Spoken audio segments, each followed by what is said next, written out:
Ya, saya bersaksi tentang sistem akademik di UGM tahun 80-an. Ya. Ya.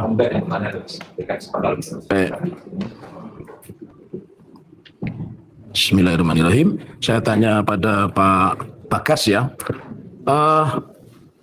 Saudara sudah disumpah hari ini dan saudara tadi ditanya oleh majelis mengatakan bahwa akan menerangkan tentang proses akademik di UGM. Pertanyaan saya, saudara diterima sebagai mahasiswa UGM tahun berapa dan menjalani proses akademik seperti apa?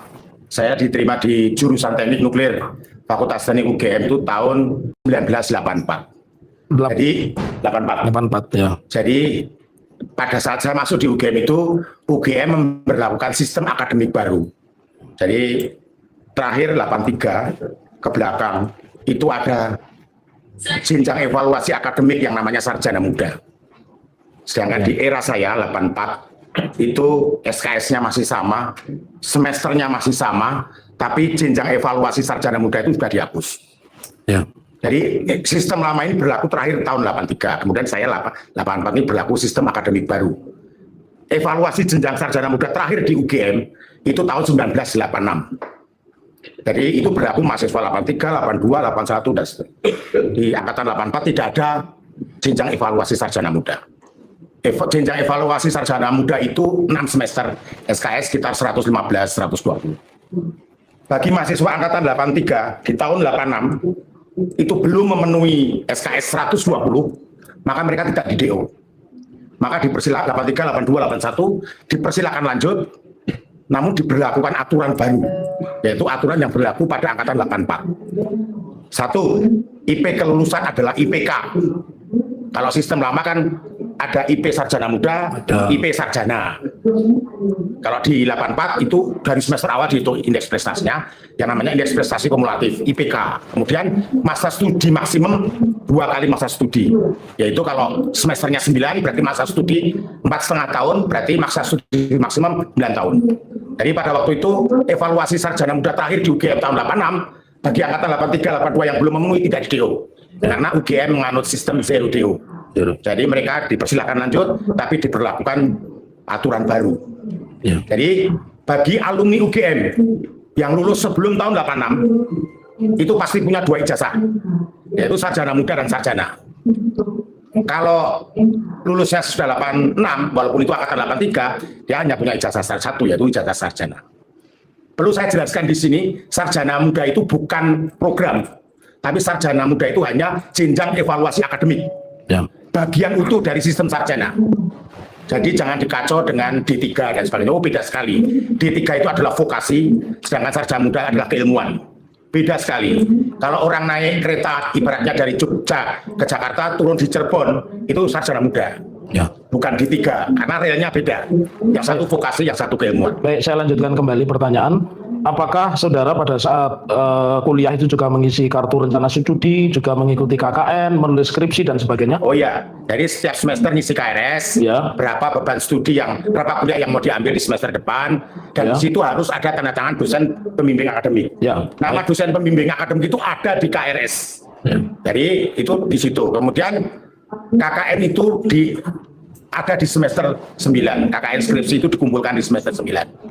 Pada waktu mau daftar KKN, dulu UGM, LP Lembaga Penelitian dan LPM Lembaga Pengabdian Masyarakat itu masih terpisah. Masih terpisah. Sekarang jadikan satu. Dulu kalau daftar KKN di LPM, Lembaga Pengabdian Masyarakat, itu membawa fotokopi KRS. Ya. Yang di situ SKS KKN tercantum. KKN daftar, kemudian setelah didaftar, berapa hari kemudian keluar penempatan, dapat desa mana. Kalau kasusnya saya di desa Sidomulyo, Kecamatan Petanaan, Kabupaten Kebumen, Jawa Tengah. Saya berangkat KKN awal September, selesai KKN awal November 1988. Ya. Oke, saya lanjutkan kembali. Saudara kuliah dari tahun berapa sampai tahun berapa? Saya masuk 84, saya lulus di atau wisuda 19 November 1988. Jadi saya lebih cepat dari semester yang ada ya, 9 semester. Baik, kemudian pertanyaan saya selanjutnya, apakah setiap skripsi harus ada dosen pembimbing? Oh, itu harus di sini. Ya. Kayak KKN tadi, ketika mau minta surat penunjukan pembimbing dari jurusan, itu membawa fotokopi Kalau jurusan nggak punya arsipnya ya, jurusan tahu bahwa skripsi sudah didaftarkan di TRS. Ya. Kemudian mahasiswa itu mengatakan, Bu, Mbak, pembimbing saya A dan B. Nah, itu nanti jurusan membuatkan surat penunjukan skripsi. Pembimbing 1 ini, pembimbing 2 ini, tema sementara ini. Itu ada di surat penunjukan skripsi. Kemudian mahasiswa menerima 2 atau 3 tergantung jumlah pembimbingnya. Tidak pernah ada pembimbing cuma 1, tidak ada. Ya. Selalu ada pembimbing 1, 2, atau bahkan sampai 3. Itu pernah ada. Itu diberikan ke pembimbingnya, surat penunjukan tadi. Nah, itu skripsi mulai dihitung di situ. Waktu skripsi. Ya, pertanyaan saya selanjutnya, apakah di semua skripsi UGM wajib ditandatangani pembimbing? Ya, itu wajib. Ya. Jadi bagaimana kalau tidak ada tanda tangan? Sebentar, saya cerita pengalaman saya. Saya menyerahkan draft, final draft skripsi itu ketika saya masih di lokasi, sebelum saya berangkat KKN. Agustus itu saya serahkan final draft. Di situ di lembar pengesahan ada tanda tangan pembimbing 1, pembimbing 2. Pembimbing saya adalah Profesor Prayoto, pembimbing 2 saya adalah Dr. Ismuntoyo. Di situ ada tanda tangan. Artinya pembimbing itu sudah mengizinkan draft itu untuk diuji. Kemudian ditumpuk di jurusan 5 eksemplar atau berapa, terus jurusan nyarikan waktu ujian. Saya tinggal balik KKN. Kemudian sekitar pertengahan Oktober saya diberitahu kalau saya ujian 28 Oktober 1988. Nah, pas 2 hari sebelum itu saya balik Jogja. Ya. Jadi tanda tangan itu harus. Begitu apa namanya, tanggal itu sudah ada, jurusan membuatkan surat undangan untuk ujian skripsi kepada penguji, pada pembimbing.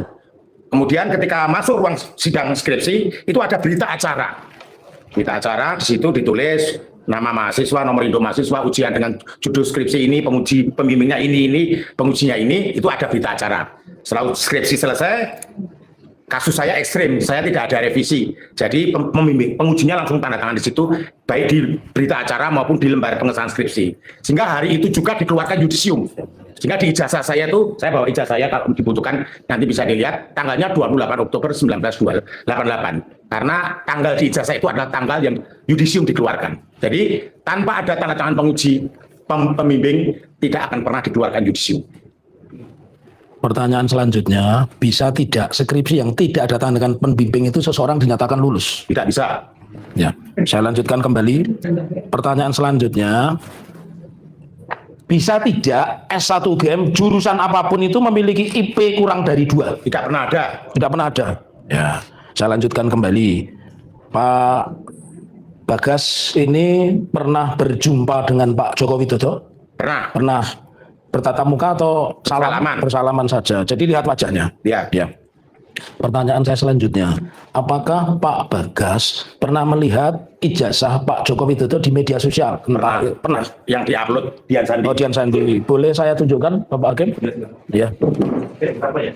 Ini P8 dan P8, ya. Ya. Ya, dibawa ke sini. Silakan Pak Bagas. Ya, silakan. Pak Bagas tadi tegas mengatakan pernah melihat postingan Dian Sandi. Apakah postingannya seperti ini? Wajah Pak Jokowi sekarang? Iya, Pak, bukan. Apakah postingannya seperti ini, postingan Dian Sandi? Ya. Ya. Kemudian pertanyaan saya, apakah di postingan Dian Sandi wajah Pak Jokowi seperti ini? Sulit bagi saya untuk konvergen pada sebuah pemahaman bahwa foto ini dan Pak Jokowi itu adalah sosok yang sama. Enggak, simpel aja. Apakah wajah Pak Jokowi yang Anda lihat salaman itu sama dengan ini atau tidak? Oke, terima kasih. Ya. P7, Bapak. Iya. Nah. Bentar ya, saya lanjutkan kembali. Terus Pak Bagas ini kan dapat beasiswa kemana, Pak? Pernah dapat beasiswa kemana? Pas saya S1, saya dapat beasiswa dari Batan. Ya. Kemudian saya ke Jerman, saya dapat beasiswa dari DAAD. S2 atau PhD-nya yang Jerman itu? Program diplom ing. Oh, diplom ing, ya. Kemudian saya ke Swedia, saya dapat beasiswa Ya. di tengah jalan. Kemudian pas menyelesaikan PhD, Ya. saya dapat temporary employment, Ya. dipekerjakan sebagai PhD student. Ya. Pertanyaan saya selanjutnya, apakah Bapak pernah melihat tadi kan di Twitter di platform X atau dulu namanya Twitter mengatakan itu berbeda sama sekali. Lalu pertanyaan, pernahkah Bapak melihat di media lain gambar Pak Jokowi misalkan di buku wisuda? Ya, sekilas saya pernah lihat. Pernah lihat. Ingin saya tunjukkan, boleh Bapak P28?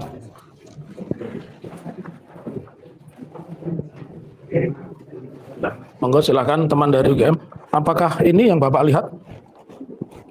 Ini apakah Pak Jokowi? Ya, tidak. Tidak. Cukup? P28 ya. Kan ya. Ya. Ya. Pak Bagas, supaya pertanyaan kami relevan dengan perkara ini, apakah Bapak tahu kami saat ini sedang majukan gugatan apa, Pak Bagas? CLS. Nah, CLS yang Bapak tahu sedikit saja, karena Bapak bukan orang hukum. Bapak ini menakutkan, ahli nuklir Anda ini. Saya tidak akan tanya soal hukum, karena Anda ahli nuklir. Saya ingin tanya, sepanjang yang Anda ketahui CLS itu apa? CLS adalah gugatan dari publik masyarakat atas perbuatan melawan hukum dari seorang penguasa. Pertanyaan saya selanjutnya, selama ini sejauh ini saya terangkan Bapak ya, Bapak kan bukan ahli hukum. Yang kami gugat itu adalah Pak Joko Widodo, kemudian yang kami gugat itu adalah Bu Rektor UGM, Wakil Rektor, kemudian kepolisian. Pertanyaan saya, apakah kepolisian dan UGM sudah mengklarifikasi menjelaskan ijazah Pak Joko Widodo menurut pengetahuan saksi? Secara sekilas sudah, tetapi tidak pada substansinya. Oh, jadi tentang substansi mengatakan ini loh ijazah Pak Jokowi yang asli, itu yang palsu pernah nggak dikatakan? Belum. Jadi begini supaya baca tidak bias. Ya. UGM pernah mengeluarkan ijazah Pak Jokowi tahun 8 seandainya pernah mengeluarkan. Tapi UGM tidak pernah tahu apakah ijazah yang dipegang Pak Jokowi saat ini itu sama dengan tahun 85. Ini hipotesa saya. Ya. Jadi sebenarnya UGM tidak ada legal standing untuk mengatakan asli atau tidak. Ya. Karena itu bukan kewenangan UGM. Artinya UGM faktanya memang pernah mengeluarkan ijazah, betul. Tapi kan UGM tidak tahu yang dipegang sekarang itu apa yang sama dengan yang dikeluarkan. Ya. Ini yang saya maksudkan. Ya, terima kasih. Yang terakhir dari kami tidak tahu yang lain menanyakan atau tidak rekan kami. Apa yang ingin Anda terangkan tadi bahwa UGM sejauh ini tidak pernah mengatakan ini asli tidak asli, dan oleh karena itu kami mengajukan gugatan citizen lawsuit. Apa yang ingin Anda sampaikan di persidangan hari ini? Pertanyaan saya begitu. Terkait itu? Ya. Mestinya bisa memanggil Pak Jokowi untuk ke UGM dengan menunjukkan ijazahnya. Ya, terima kasih. Ada dari rekan kami? Ada dari rekan kami, Bapak?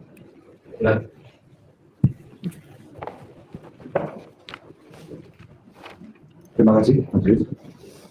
Saya lanjutkan pertanyaan Prof. Bagas. Selanjutnya kami lanjut sebagai saksi. Saksi kan tadi sudah menerangkan bahwa saksi berkuliah di UGM itu pada era sekitar tahun 80-an. Apakah saudara saksi juga melakukan yang namanya KKN? Iya. Itu wajib. Ya. Dan ada nilainya. Tahun berapa di mana? Saudara saksi, mohon maaf, saya ingin meluruskan dulu. Masuk UGM tahun berapa?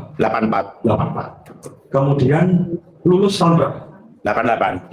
Berarti menempuh 4 tahun studi. Ya. Untuk program studi ilmu eksak. Iya. Pinter dalam. Aku 6 tahun. Saudara saksi, waktu melakukan KKN itu ingat tidak pada tahun berapa? Awal September hingga awal November 88. Awal September hingga. Iya. Ya. 2 bulan di lokasi. Di desa mana? Di desa mana? Sidomulyo, Kecamatan Petanaan, Kabupaten Kebumen, Jawa Tengah. Sudah listrik belum? Apakah saudara saksi ingat waktu itu mungkin membuat program apa waktu KKN itu? Atau karena sepengetahuan saya namanya KKN itu adalah pengabdian kepada masyarakat. Ya, hasil programnya itu bisa dinikmati oleh masyarakat. Betul. Jadi karena saya dulu itu KKN UGM itu selalu dibagi atas 3 kegiatan. Prasarana fisik, kesehatan masyarakat, sama sosial. Makanya penempatan mahasiswa itu selalu kombinasi antara anak teknik, MIPA, kedokteran, dan ilmu sosial. Saya karena dari teknik prasarana fisik, maka program saya di Kebumen itu adalah pengerasan jalan, bangun pagar. Kemudian di sisa waktu saya ngajar anak-anak SD pelajaran matematika. Pada saat itu di desa saksi, apakah sudah masuk listrik? Tidak. Jadi belum ada listrik. Belum ada listrik. Tahun 88 itu belum ada listrik. Itu di daerah desa Sidomulyo, Kecamatan Petanaan, pinggir pantai. Jawa Tengah. Jawa Tengah. Ya. Tadi saudara saksi kan menerangkan bahwa saudara saksi lulus pada tahun 88. Dan saudara saksi tadi juga menerangkan bahwa membawa ijazah asli saudara. Membawa. Ya. Apakah saudara saksi mau menunjukkan ijazah itu? Ya. Apakah saudara bangga dengan ijazah itu? Bangga sekali. Karena saya adalah dari Fakultas Teknik 90 wisudawan, saya adalah wisudawan terbaik. Lulus cum laude. Apakah ada perbedaannya dari ijazah milik saksi dengan ijazah yang saudara saksi lihat yang diupload oleh Dian Sandi? Ada. Mungkin bisa dikeluarkan, Ya. mungkin mohon izin yang Boleh. tidak kami ajukan sebagai P8 perbandingan dengan P8. kita bandingkan dengan P8. Ini jasa saya. Dibawa ke depan. Izin, Ya, izin ya. Oh, ke depan biar di meterannya bro. Aduh kejebak meteran. Sudah tidak ada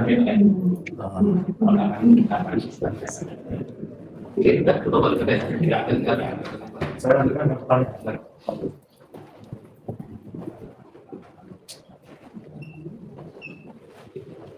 Kami lanjutkan pertanyaannya, majelis. Saudara saksi dengan tadi sudah menunjukkan ya, berapa nih SKS yang saudara saksi tempuh pada waktu itu untuk menjadi syarat kelulusan? 159. 159. Ya. Berarti kalau yang kami tunjukkan tadi untuk bukti dari para penggugat kan 160. Ya. Zaman saya di teknik itu 157. 157. Ya, Kemungkinan dikit ya. sekitar atas gitu ya. Ya. Apakah mungkin seorang itu kuliah di UGM tapi S1 tapi menempuhnya 120? Nggak mungkin. Tidak mungkin. Itu ekuivalen dengan sarjana muda. Berarti bukan sarjana. Ya kalau berlian angka SKS-nya 120 itu ekuivalen dengan kalau dia hanya sampai sarjana muda. Kalau seandainya di atas 200 mengambilnya SKS. Ya, dia kehabisan waktu untuk lulus malah di DO nanti. Jadi kalau sekitar 220 SKS lebih lulus dalam waktu 5 tahun itu apakah mungkin? Oh ya nggak mungkin. Tidak. Lanjutan saksi. Dalam proses katakanlah seorang mahasiswa di UGM itu menempuh jangka waktu kuliah selama 5 tahun, tetapi IPK-nya 2, saja. Apakah mungkin? Ya mungkin, tapi yang nggak logis. Tidak logis. Karena kok satu sisi IP-nya hanya 2 atau di bawah 2 kan ya nggak masuk. Ya mungkin aja, tapi boleh dia terus dapat ya terus saja, tapi kayaknya kok nggak masuk akal. Tidak masuk. Berarti ada beberapa syarat-syarat, apalagi saksi kan sebagai seorang pelajar itu kan UGM mempunyai syarat-syarat tentang kelulusan, kemudian ada nilai-nilai standar dan lain sebagainya. Kemudian berikutnya juga ada standar dalam mengisi belangko seperti contoh yang tadi ada nilai SKS. Kalau di nilai SKS saksi itu ditulis tangan atau diketik? KNS. Yang saudara saksi tunjukkan tadi. Oh diketik. Diketik, bukan tulis tangan berarti. Tidak ada. Kalau seandainya ada tulis tangan itu bagaimana? Nggak pernah ada. Di UGM? Ya. Saya nggak tahu kalau generasi 70-an dulu saya nggak tahu. Tapi generasi saya, kakak kelas saya semuanya diketik. Sekitar tahun 80-an Ya. harusnya diketik. Saya punya akses ke angkatan 81. Karena 80 dulu teknik nuklir itu menerima mahasiswa lulusan SMA itu tahun 81. 8-10 ke belakang itu menerimanya adalah sarjana muda dari MIPA, kimia, fisika, teknik mesin, teknik elektro, teknik kimia. Jadi saya nggak begitu kenal dengan yang 80. Tapi yang 81 karena mereka masuknya dari SMA maka saya kenal. Jadi transkripnya ya diketik. Diketik. Ya.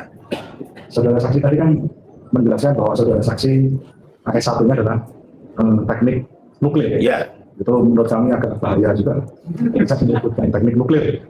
Saudara saksi dengan keilmuan saudara saksi yang diperoleh di UGM, tentunya saudara saksi paham betul bahwa nuklir itu kan sesuatu yang bisa bermanfaat, tapi juga bisa menjadi senjata. Menurut saudara saksi, jika ada seorang lulusan kehutanan, tetapi mohon maaf, Merusak. tidak mencintai hutan atau merusak hutan, lulusan kehutanan ini bagaimana? nggak ada relevansinya itu belum menentukan keberatan dari pokok masalahnya. Terima kasih, cukup ya. Saya ingin menambahkan tentang IP 2. Ya. Oh, iya. Sudah. Sudah, silakan. Saya sebatas pintu sih bukan mau mengambil alih. Ya. Mohon maaf ya, terima kasih. Terima kasih saudara saksi sudah hadir di persidangan ini dan sesuai sumpah yang saudara ucapkan dalam hal ini saudara hadir memberikan keterangan dalam kapasitas sebagai saksi fakta. Oleh karenanya apa yang ingin saya tanyakan kepada saudara ahli bukan lagi Saksi, pertanyaan bukan berupa ahli. pengambilan, Ahli. tapi hal-hal yang bersifat Ya. faktual. Jadi itu apabila pertanyaan yang saya sampaikan kepada saksi sekiranya saksi merasa tidak mengetahui atas hal itu, mohon maaf, saksi tidak perlu merasa ada beban, tapi cukup memberikan satu jawaban apa adanya saja. Terima kasih saudara saksi ya. Oke, jadi saudara saksi terkait dengan gugatan CLS yang diajukan oleh saudara kita Topan Hakim melalui rekan sejarah kami Dr. Muhammad Taufik dan kawan-kawan, ini kan ditujukan kepada UGM, dari BR1, kemudian Rektor, UGM juga sebagai turut terduga termasuk Polri, dan tidak luput juga termasuk Pak Jokowi. Nah, yang ingin saya tanyakan kepada saudara saksi, sepengetahuan saksi, Pak Jokowi saat ini dalam posisi sebagai pejabat publik atau sebatas warga negara biasa menurut yang saya tahu saksi. Kalau dalam konteks sebagai mantan presiden dia warga negara biasa. Sebagai warga negara biasa. Tetapi kan beliau ada di Danantara. Ya. Atas pengetahuan saksi, karena Danantara itu juga sebuah holding company, maka saya melihat beliau adalah pejabat publik. Sebagai pejabat publik, terkait dengan jawaban saudara bahwa Pak Jokowi sebagai pejabat publik, apakah saudara saksi pernah melihat atau mengetahui kapan dia dilantik, bahkan apakah dia sudah menerima SK pengangkatannya sebagai Dewan Pengarah Badan Pengelola Investasi Danantara? Kalau dilantik saya belum pernah lihat, tapi kalau diumumkan sebagai Dewan Pembina saya dengar di media, SK-nya ya saya jelaskan pernah lihat. Jadi pengumuman saudara saksi ya. Berikutnya saudara saksi berkenaan dengan perbuatan hukum terkait dengan Pak Jokowi yang disengketakan oleh pihak penggugat karena Pak Jokowi tidak berkenan untuk memperlihatkan ijazah pada TPUA. Yang ingin saya tanyakan kepada saudara saksi, apakah saudara saksi mengetahui tentang TPUA itu? Tidak tahu saudara saksi ya. Demikian pula siapa pengurusnya, masih dalam tujuan didirikan, itu juga tentang kegiatan apa yang harus dilakukan untuk mencapai maksud tujuan, saudara saksi tidak mengetahui ya. Tidak. Lantas dokumen-dokumen yang terkait langsung dengan Pak Jokowi di Fakultas Kehutanan UGM, apa yang pernah saudara saksi lihat? Ya saya melihat di media pada saat Dekan Kehutanan menunjukkan apa namanya KRS-nya, menunjukkan skripsi pada saat banyak orang mempermasalahkan itu menunjukkan skripsi, ya saya hanya sebatas itu. Itu pun melalui media saudara saksi ya. Untuk selain dan selebihnya sepanjang menyangkut dokumen atas nama Pak Jokowi, saudara saksi tidak melihat langsung. Tidak mengetahui. Kemudian tadi saya tertarik untuk minta penjelasan lebih detail meskipun kapasitas saudara sebatas saksi, tapi perlu saya gali lebih dalam. Mungkin hipotesa saudara bahwa benar ijazah yang dimaksud, tapi terbatas hipotesa ya, UGM yang mengeluarkan, tapi yang dipegang Pak Jokowi untuk saat ini apakah benar yang dikeluarkan UGM atau tidak? Lebih kurang seperti itu. Ya maksud tidak hanya Pak Jokowi, semuanya. Oh semuanya? Iya semuanya. UGM pun juga nggak pernah tahu apakah ijazah yang saya pegang itu sama yang dikeluarkan UGM tahun 88. Oh, kan selesai sudah, begitu sudah selesai. Akhirnya diberikan ke saya, selesai, nggak ada urusan lagi. Baik. Kemudian saudara saksi, apakah saudara saksi pernah melihat tentang karya ilmiah dalam bentuk skripsi, di mana skripsi atas karya mahasiswa yang sudah lulus, tetapi di sana ada beberapa skripsi yang belum sempat ditandatangani oleh penguji. Pernah itu saudara saksi temukan? Kalau saya selama ini kan saya tidak punya permasalahan adanya sebuah dugaan apapun, sehingga saya hanya dalam tataran membaca biasa. Saya belum pernah melihat skripsi di Fakultas Teknik lolos masuk perpustakaan tapi tidak ada tanda tangan pembimbing dan penguji. Untuk di Fakultas Teknik ya, belum pernah. Tapi untuk di Fakultas Kehutanan sendiri, saya belum tahu ya, belum pernah lihat ya. Belum pernah lihat karena saya tidak punya kepentingan apapun. Tidak punya kepentingan apapun. Baik, terima kasih saksi atas keterangan yang kamu minta ke majelis cara kamar mandi gitu. Ke kamar mandi. Kalau gitu ini terkait dengan terduga 2, terduga 3, dan terduga 3. Yang dipermasalahkan adalah video dari rektor UGM dan wakil rektor. Saudara pernah melihat isi video ini? Saya melihat isi video rektor, tapi kalau disuruh ingat itemnya satu-satu saya nggak ingat. Tapi yang saya paling ingat adalah yang terakhir.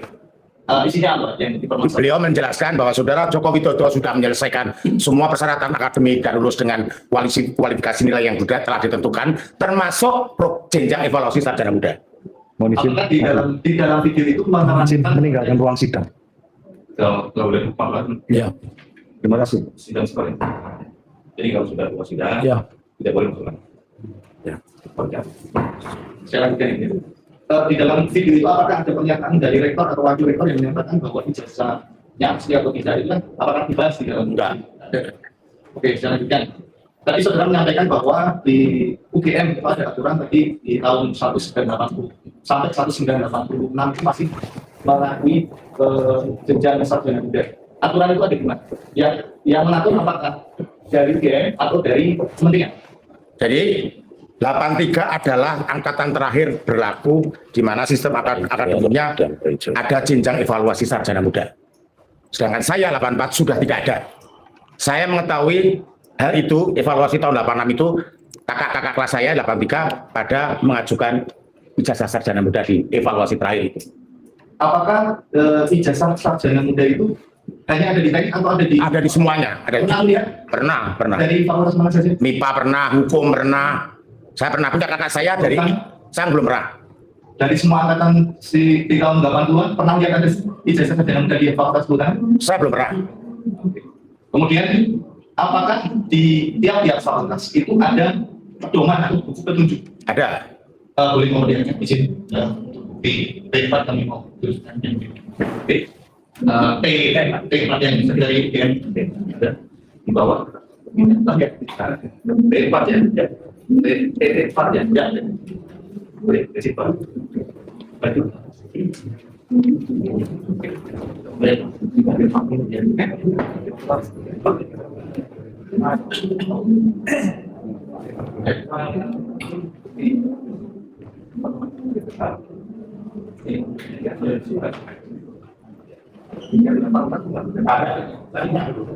Kita ada tentang evaluasi ini.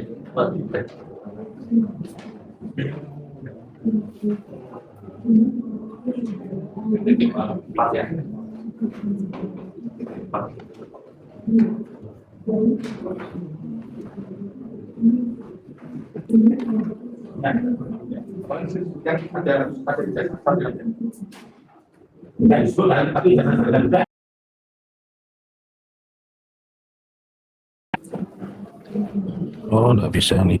Pertingkatnya 1445. Kami lanjutkan ya. Di dalam gugatan sini terus di posita 28 angka 6 di penegasan dari yang tadi saya sampaikan.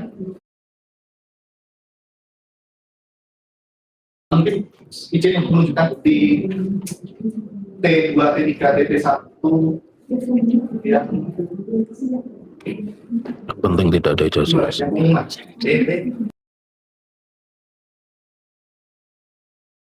T2, T3, T4 2 T yang nomor 2 ya. Surat pengumuman 2.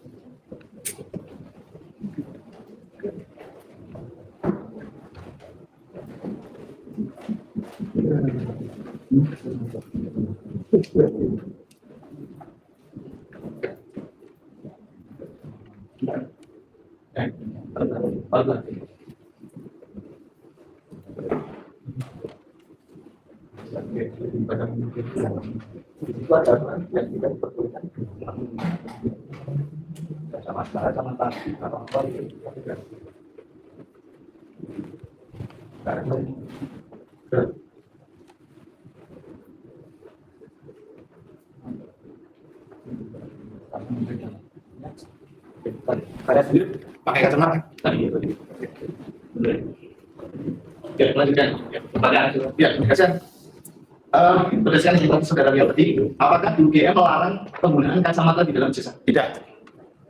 Di dalam ijazah saudara menggunakan kacamata? Iya. Mengenai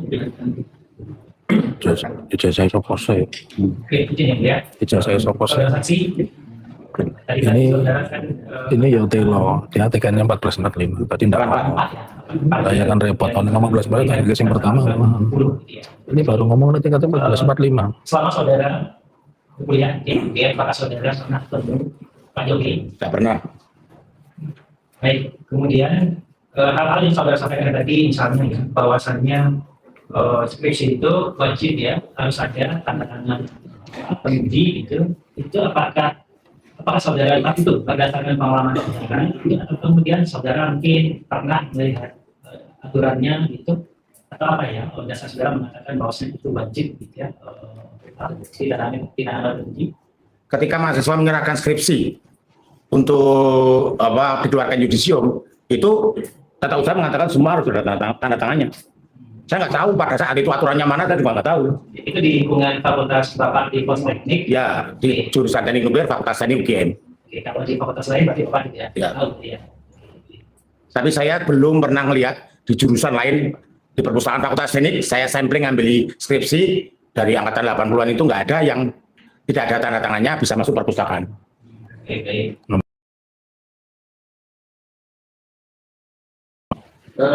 Saksi di tanggal 15 April 2025 tahu ada peristiwa apa di UGM terkait dengan CPUA, Roy Suryo dan kawan-kawan? Ya rame-rame menanyakan tentang ijazah Pak Jokowi, terus diterima dekan Fakultas Kehutanan, ditunjukin skripsi, ya sebatas itu tahun. Saudara ada di sana? Enggak lah, enggak. Melihat media ya? Lihat media. Ya. Dari terduga Saya tanggapi. Mohon izin yang mulia, kami tidak mengajukan pertanyaan. Kami siap sikap ini dan bersyukur. Terima kasih. ya, saya tahu aja ya. Ya. Tapi tadi Bapak jasanya pakai kacamata ya. Iya. Dari lama kacamatanya udah ganti-ganti pasti Pak ya. Saya pakai kacamata sejak kelas 1 SD, Minus sehingga kacamata itu sudah menjadi identitas buat saya, sehingga selalu melekat. Kecuali kalau memang tidak boleh, saya lepas. Tapi kalau selagi masih diizinkan seperti aturan tadi, ya saya pakai. di matanya sehat ya, pakai kacamata sehat. Ya dulu pas saya pakai kacamata terakhir di Jerman itu minus 14/3/4. Dan saya operasi, terus kemudian normal. Terus saya sekarang ini mungkin masalah usia karena kacamata saya plus sekarang. Sekarang plus malah ya. Tapi di mata saya ada lensa permanen. Oh dari satu mana sudah dioperasi. Ya, Ya, terima kasih Pak. ya. Sehat ya. Terima kasih. Sehat. Ya. Sehat, ya. Pak Hakim, boleh satu pertanyaan lagi? Satu saja. Yang terakhir, nanti dijawab ya atau tidak. Pernahkah tahun 2005 mendengar alumni UGM menjadi wali kota Surakarta? Itu saja pertanyaan saya. 2005 ya. Oh, ya tahu Joko Widodo karena kebetulan afiliasi kegiatan saya PDI Perjuangan. Enggak, Saya tahu. pertanyaan saya, apakah di kalangan UGM pernah mendengar ada alumni UGM tahun 2005 menjadi wali kota Surakarta? Itu saja pertanyaan Saya saya. tidak tahu di alumni UGM atau tidak. Ya. Kala itu. Terima kasih. Itu saja. Sudah jangan. Ya. Tapi Joko Widodo pernah menjadi wali kota Ya, Surakarta ya, tahun 2005. ya. Sudah. Ya, dengar dari mana tuh? Ya pada waktu itu saya masih tinggal di Prancis. Oh, Saya masih tinggal di Prancis. Saya buka detik itu. Ya kemudian dengan Partai PDI Perjuangan saya tahu. oh detik ya. Ya saya selalu buka www.detik.com. Termasuk pas gempa itu saya tahunya ya dari karena saya kan tidak di Indonesia pas itu. Detik ya, detik. Ya detik. Detik. Ya. Ya, terima kasih Pak. Ya. Terima kasih Pak Bagas. Siap. Ya, Nah, di bawah Pak, jangan sampai jangan sampai hilang Pak. Ya, di- resumenya juga di bawah Pak, nanti dibaca Pak Irfan nanti resumenya Pak. Terima kasih. Saya belajar eksepsi.